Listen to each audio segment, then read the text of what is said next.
Hi everyone, my name is Phil and welcome to PhilDoes3D. I'm a multimedia and 3D artist and I stream on Twitch weekdays from 5 PM Pacific time in the US, 12 PM in Australia and 1 AM in the UK.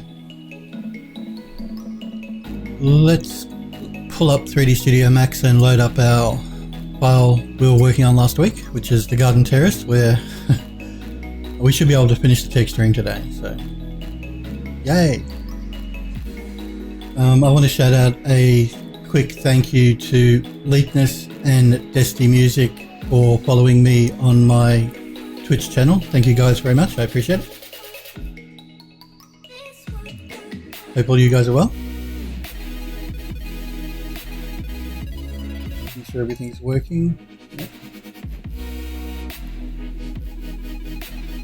So we've only got one more large column to texture up on the garden terrace, and then I think I want to do a little bit of softening of the hard edges on the columns themselves, but we can copy and paste the modifier between them, so it shouldn't be too bad. And there's also a column in the corner near the stairs that I want to put in. So I think we discovered last week when we were working, I forgot to put a column in the very corner of the stairwell. So we'll do that today. Come on, Max.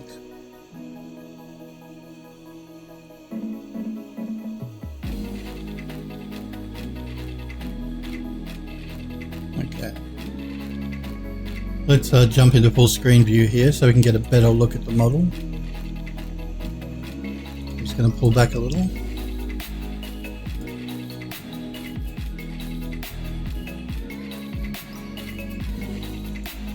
Alright, so we were working on these columns at the end of last week. We've textured up all of them except for these large ones in the corner here. So we'll texture those up today, and I also want to put a column in these corners here. I noticed that I forgot to put a column in there. There should really be a column right in these corners here. Looks like I have the top of the column there, but I didn't place the rest of it in. I'm not sure why. Let's do that first, I think. So what I'm going to do is remove these pieces here from either side. Now, you could say to yourself, well, it's right in the corner there and it's not really going to be seen, but you need some sort of support going on for these smaller columns that are sitting on the top, so there really should be a column in there, I think.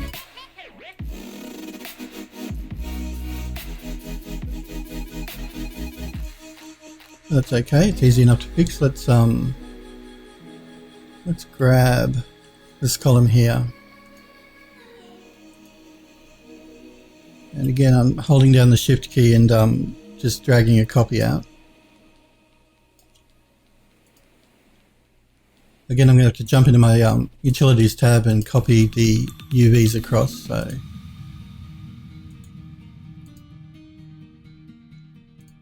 as you can see, the UVs are messed up there. And that's a bug in Max whenever you're making a copy. Most 3D programs, you won't have this problem. It just seems to be Max that's doing it for some reason. As soon as we copy the UVs back in, everything looks fine. Now we don't want to leave the column that way because it's going to, you're going to notice the texture. So what we're going to do is we're going to swap that texture out for another one.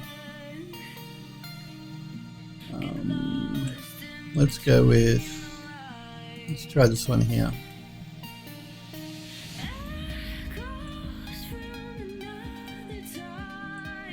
I'm going to assign the material to the selection.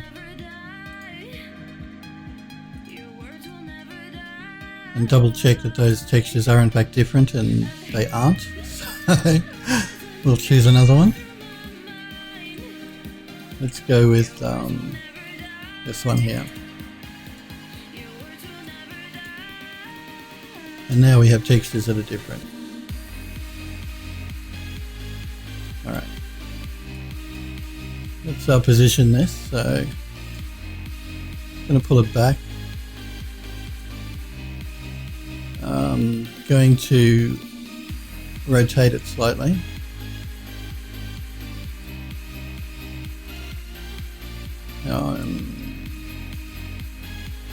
Let's see if we can get it into that corner there.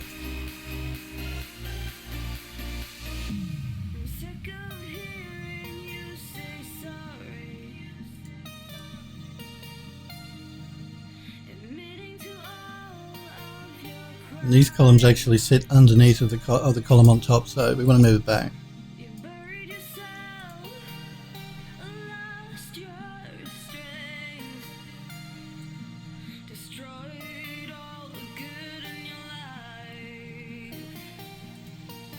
Let's see. I've just changed my XY position there to local so that I can move it on the X direction easily.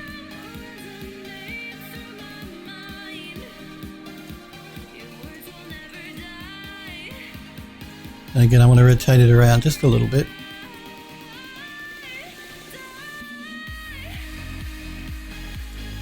And move it back in.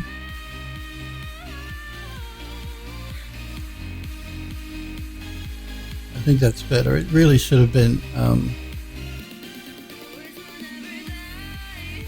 a column in that corner. I just want to remove that piece there, which is the leftover from the other column.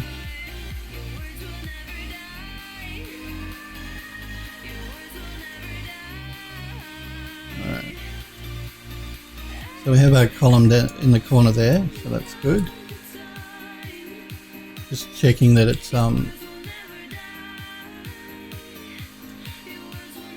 sticking out of the wall the same amount as this one, and I think it is.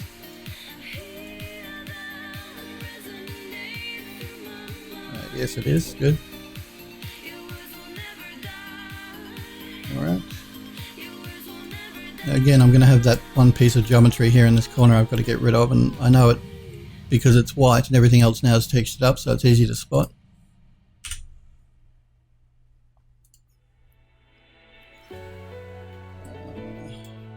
Let's select that column we just moved over and make another copy. Now, normally at this stage, to get it lined up without me having to fuss around with it, I'm just going to hold down Shift and select. I would do a mirror to get it into exactly the right position, but I know if I do a mirror, it's going to mess up my UVs because, again, that's buggy in Max 2017, so we won't do that. We will swap out the texture though, so let's swap it out for this one here.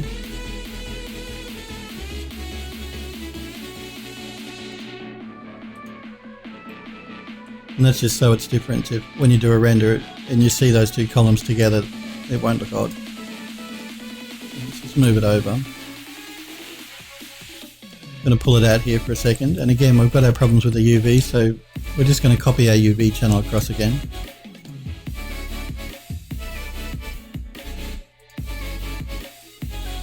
Let's rotate it.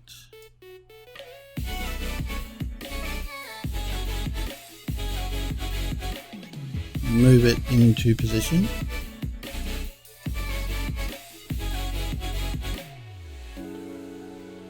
I think it just needs a little bit more rotation here. That looks good. And we'll pull it back.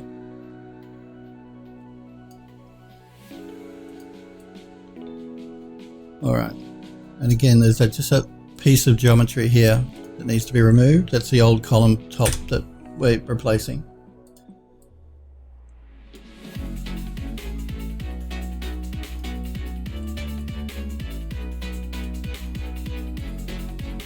Alright, so we have our columns in the corners.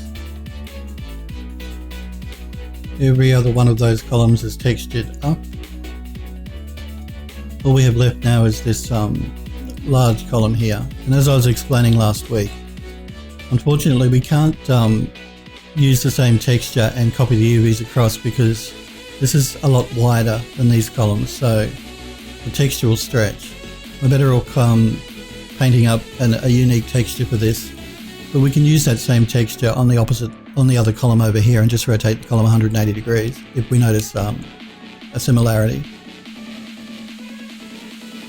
So anyway, let's get to work on this last column here, and that I'm pretty sure that is the last piece of texturing that needs to be done. Then we can start running around the model to make sure everything is lined up correctly, and I also do want to soften up the hard edges on this column. It hasn't been done, I'm pretty sure. No. And remember, everything always should have a soft edge, no hard edges. Always soften those edges up. So we can either do that first, or we can do the texturing of the columns first.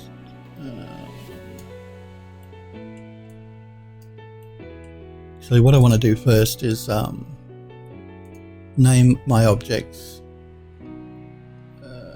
I know it's a boring thing to do, but it's really important, particularly if you want to come back at a later date and change anything. If it's named correctly, you're going to know what it is, and if it's just called object or box, it's not very helpful, or even worse, that sort of VFS whatever. So we'll name up our objects here. Let's see, let's call these we'll call these inner columns. I don't think we've used that. I'm just going to double check here. No? Okay. We're going to call this one inner column. We'll call it inner column. Will we go left, right? Yeah, we will. Inner column R for right. And 1. We're just going to copy that name here, so we don't have to type it out every time. So we'll select this one, and we'll make this one number 2, and this one here on the corner, and we'll make it number 3. And again on this side, we're going to call it the same thing, but instead of R, we'll go L for left, and number 1.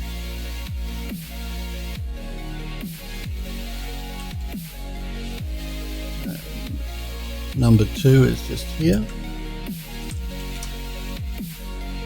And number 3.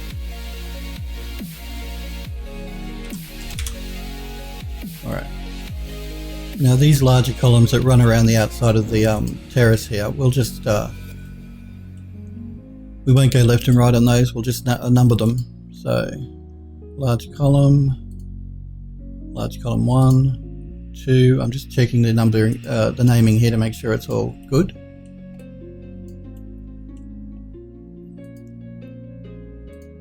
3, 4, we're going to skip that, we're going to call that a different name here when we do the texturing in just a minute. Okay, we jumped to 10 there, I'm not sure why. Let me just check our large column numbering. We do have a 5 and a 6. 10, 11, 12, 13, 14, 15, 16. I have a feeling it may be on this side here.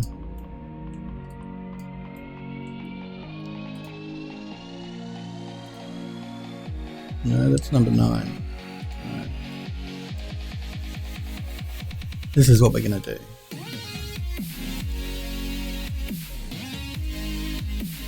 We have our large column 1, or large column, which is number 1. And Max has automatically, whenever I made a copy, has gone 001, 002. I'm just going to rename that to number 2.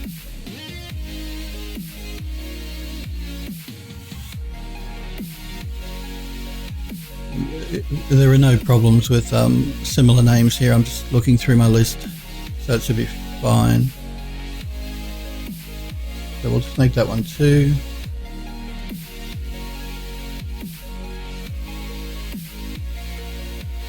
And we'll keep going around that way. We just get rid of this 00 numbering. 3, 4,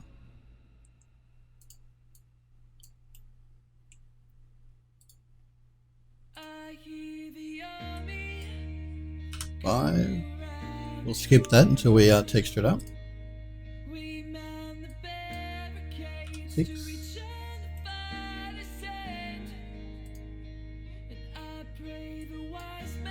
7. 8.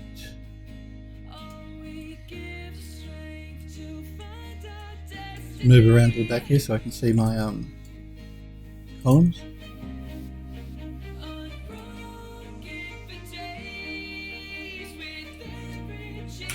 9. 10. If you like to count on Sesame Street.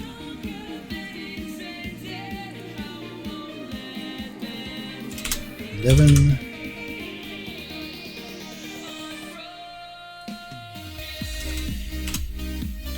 12.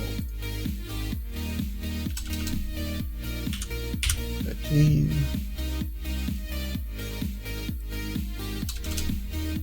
14. And again, you might think it's not necessary, and it's just good work habit to get into. Not just for yourself, but if you're ever working in a studio and you have to give the model to another person, you really want them to be able to see what's going on and to select things if they need to easily. I mean, no one wants to get a model where everything is just called object or box, and they're trying to find something in particular. So it's a good practice to get into. So that's 14, 15,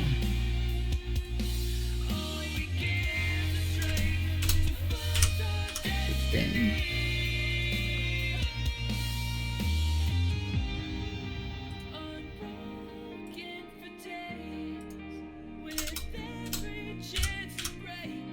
17, 18, 19, and back around to the front again to number 20. Good. So now we have all of our columns named here. You can see them. Large column 1 through to 20.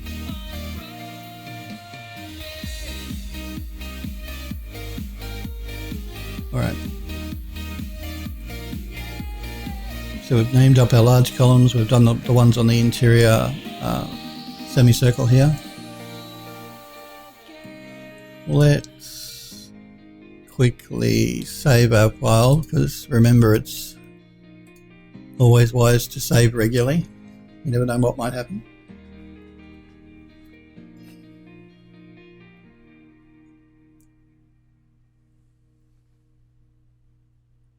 And again, Max has an autosave feature built into it, pardon me, but I would prefer to do it manually. That way I know it's been done.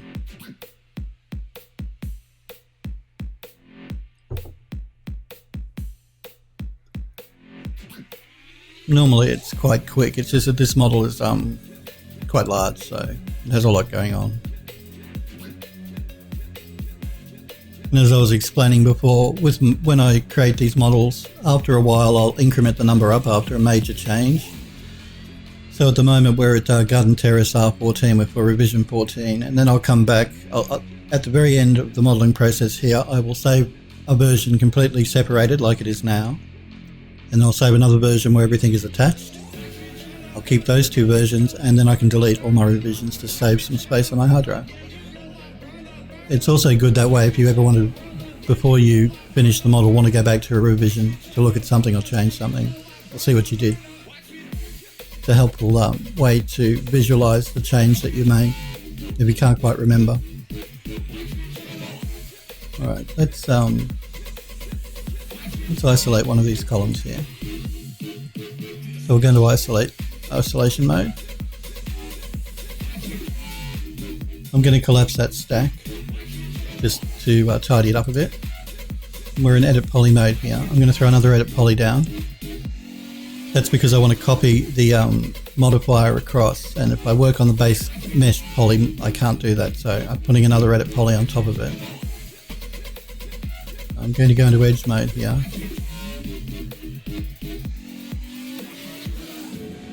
I'm just going to start selecting edges that I want to soften up.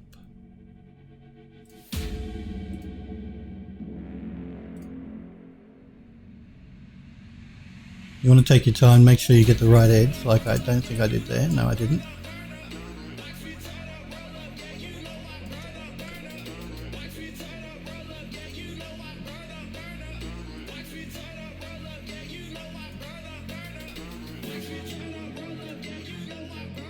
You only have to do it once because then, like I said, we'll copy the modifier across the other columns, so you can take your time. You've only got to do it to one column. Make sure you get all the right edges. Because if you don't, and you start to, and you throw, say, a chamfer or a smooth on these edges, then it's going to look odd. If you select the wrong edge.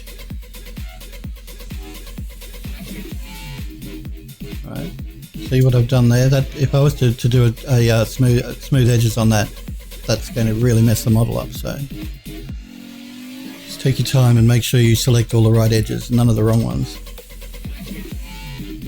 You save yourself a lot more work in the long run. Alright, you have all of those selected and that looks fine. We're not going to do the inner edges here because they're being hidden by a column on top, so we don't have to worry about those. Let's just start working our way down the outside edge of the model. Again, I'm not going to be selecting the inner edges here. I'm only selecting the outer edges.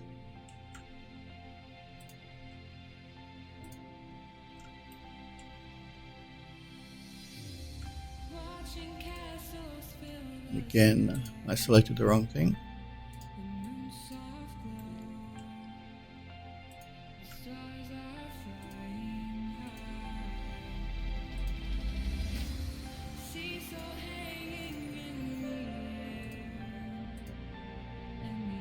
I'll just deselect those ones there.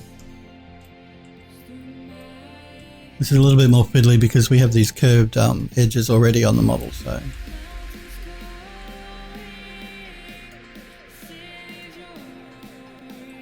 In some parts, just at the top here. I could turn on edge mode here, which I actually may do. Just so I can see exactly what I'm selecting.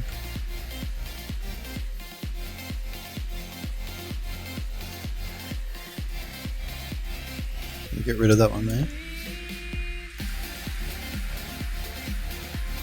I'm going to go up to the top of that edge there, but I'm not going to go any further.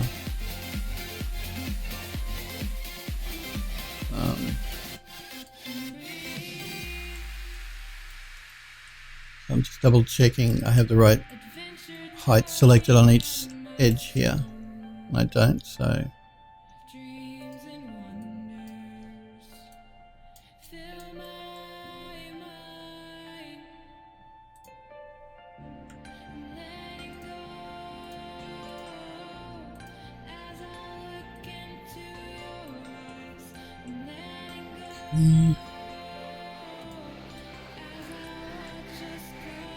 I do want those two there.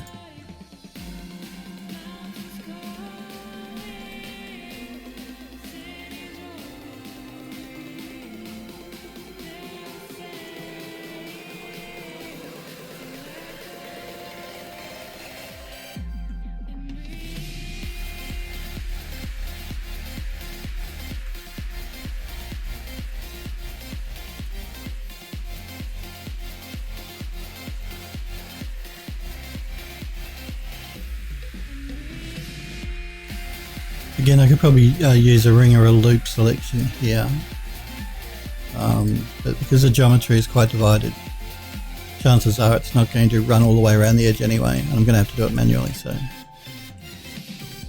and at least by me doing it manually, I know I'm selecting exactly the right edges and not trusting the program to hit the right spots for me. Generally though, you probably would use a ring or a loop selection to do most things.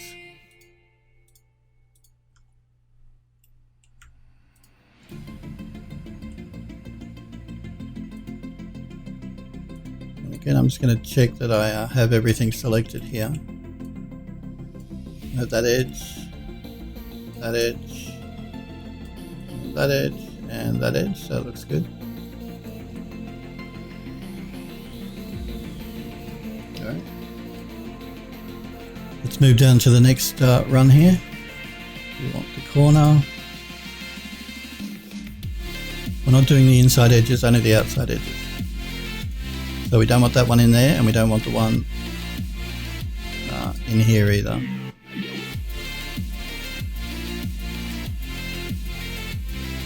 We do want that one. We want these ones through here.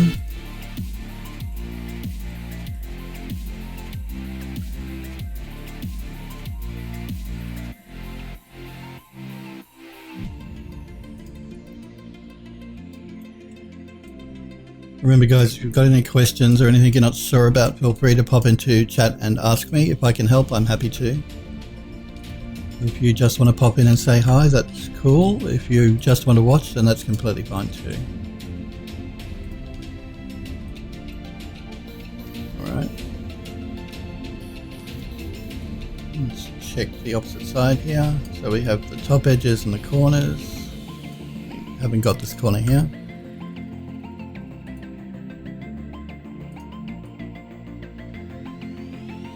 We haven't got this one here.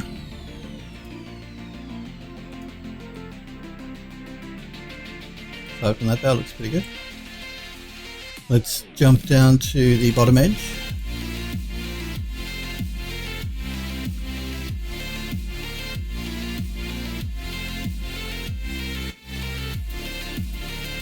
Now a helpful trick in Max, because I'm holding the control key down as I'm selecting these edges, if I click outside, I'm going to deselect everything and lose all my edge selections. So you can create a selection set here, and I'm just going to call this one A. Now I know if I accidentally deselect those edges, I can just reload that selection and it will load it back up again for me. And it's just occasionally I'll do that just as a safety measure in case I accidentally forget to hold down the control key or accidentally click outside while I'm not holding control. So we have those two edges there.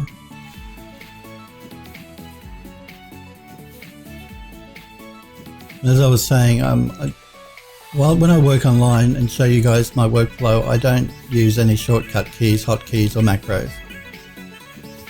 I do use them when I'm working on my own, and they are a really great time saver, but I want you guys to see exactly what I'm doing at the time, and if I use hotkeys, you're not really going to have any idea. So that's just in case any of you guys are wondering why I'm not using hotkeys.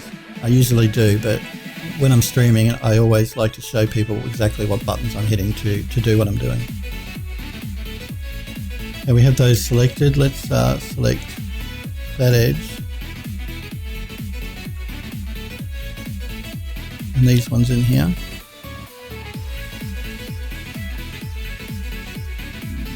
We're going to go up to there. Oh. So now we're going to go right up to the top here.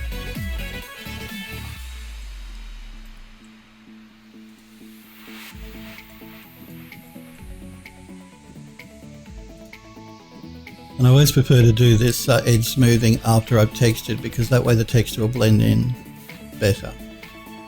You can do it either time, either before you texture the model up or after, but I generally prefer to do it after.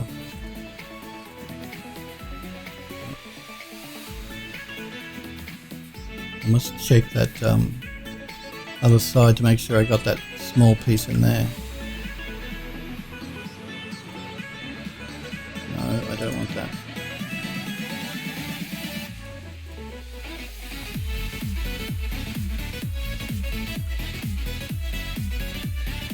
I have a feeling I may have missed it. Hey, Feet's good. I'm doing well, thanks. How's things with you? Good to see you in chat. We're just doing some selection here so we can throw a smooth on the model. I'm just having a bit of a problem selecting that inner piece, so I'm just going to select it like that and then deselect these ones here. So how's things with you? How's it going? Good to see you. We've nearly finished texturing up our model. We've only got to do one more column and then we are done. Well, not a lot, just working on this garden terrace.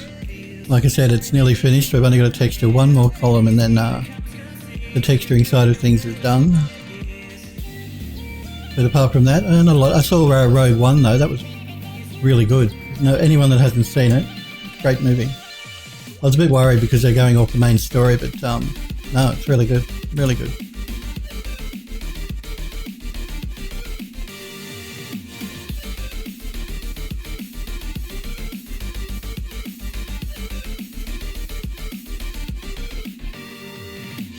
And again, as I was saying, you could probably use a loop or a ring selection here, but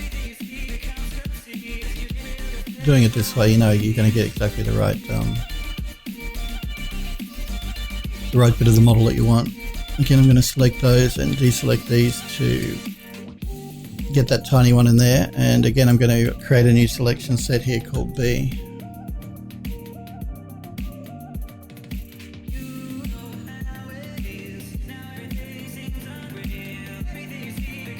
Yeah, it is. It's really good. Particularly if you're a Star Wars fan, you'll really like it. It was really good. Really good. Disney did a really good job.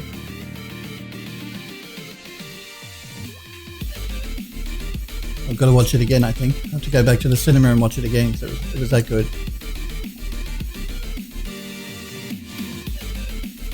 Alright, looks like we got all those edges, so that's good.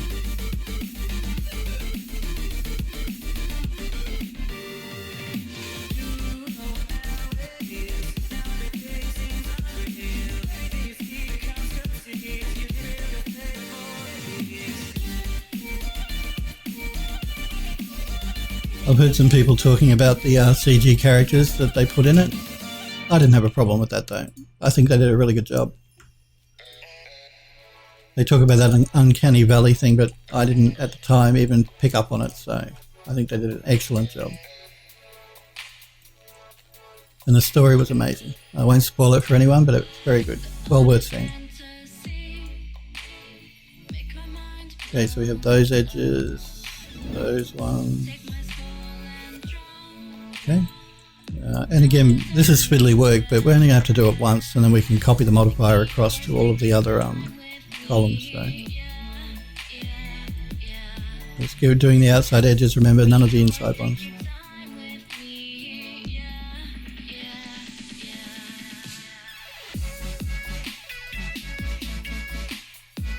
All right.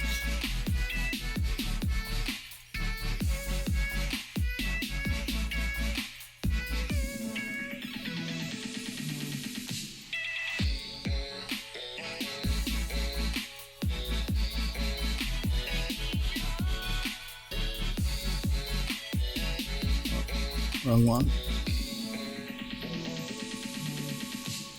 This scaling problem I'm having when I'm zooming in is probably, and the model disappearing is a clipping problem. You can change that in Max if you like, if it really bothers you, but it's probably not going to be worth it for me to do while I'm doing this, because like I said, I'm only doing it once, so.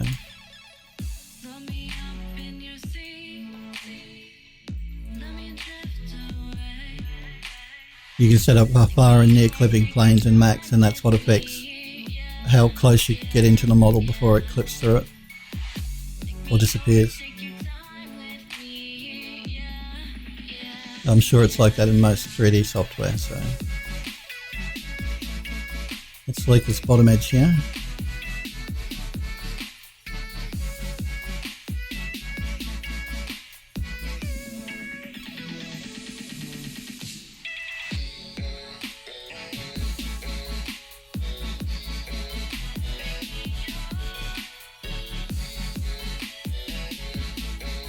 I am using a Intel Core i7K processor. It's not a new one, it's a 2600K and an NVIDIA GTX 1080 video card.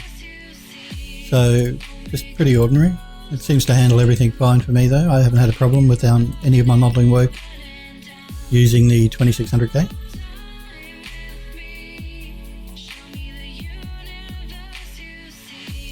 And it has 32 gigs of memory. So memory is vitally important, particularly with 3D modeling.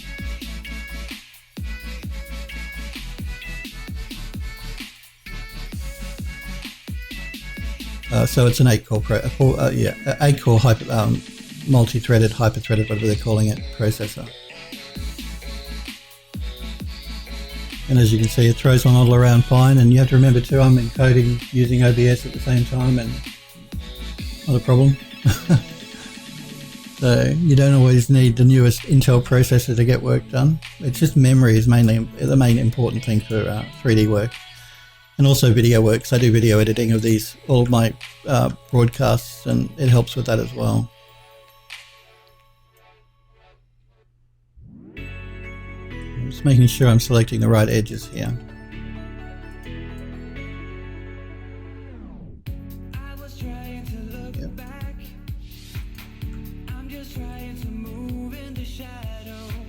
Yep.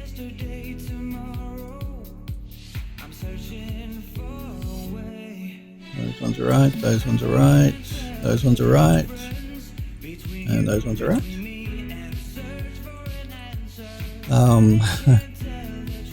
I am actually not going to soften up these inner beveled edges here though. I'll probably do that large one in the middle, but not these smaller ones, because we run the risk of them blending into each other and just creating a mess or a smooth object, and I don't really want that. I want to have some shadowing happening when I do the renders, so I'm not going to bevel those ones, but I will do the large one in here, the inner one, maybe that outer one as well.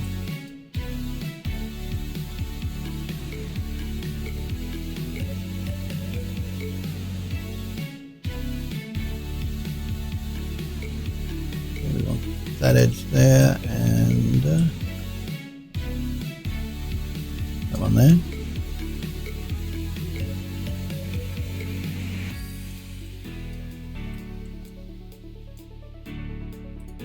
And we want that edge and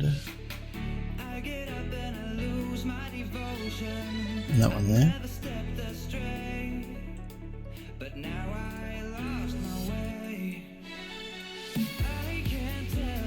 If you find it difficult to see the right edge here, you can always turn off edge face mode, and I may do that once I've selected these edges, just to ensure that I have correctly selected the right edge here. As you see, these edges are very close together. One is actually lying on the on that plane in the middle, and I actually want the one on the very edge. So if you're not sure, turn off edge selection once you've finished selecting all the bits that you think you need. You should be able to see it a lot more easily. This is with edges on, they all tend to blend into each other a bit.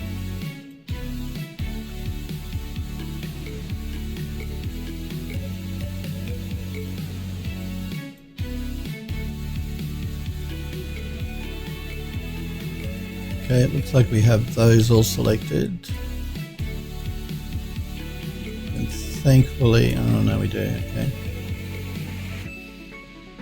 Right, I'm just going over the model from the top here to make sure I haven't selected anything that I shouldn't have.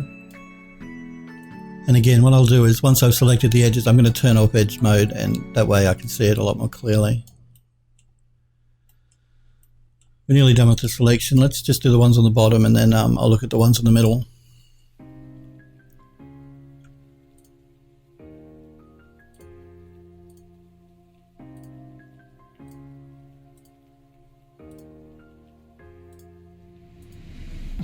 Now, if you make a selection and you don't see it, odds are you've chosen the wrong one. So.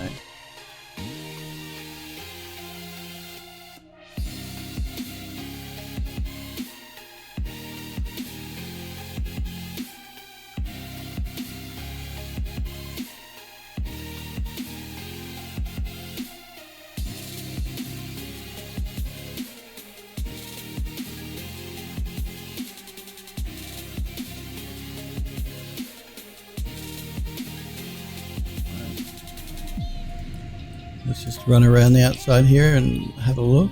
That looks okay.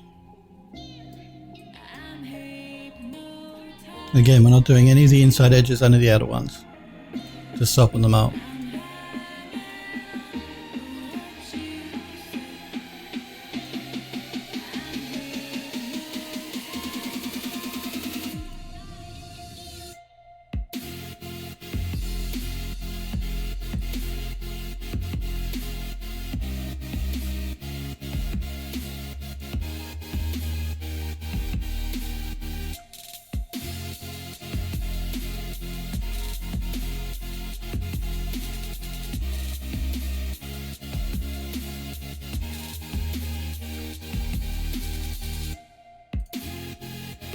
Not the inside, just the outside. I'm just going to run around again to check that they're all selected.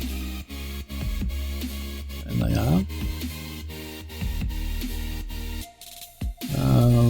Now this one, which is a curved piece of geometry, we will do that one as well. The edges of it anyway.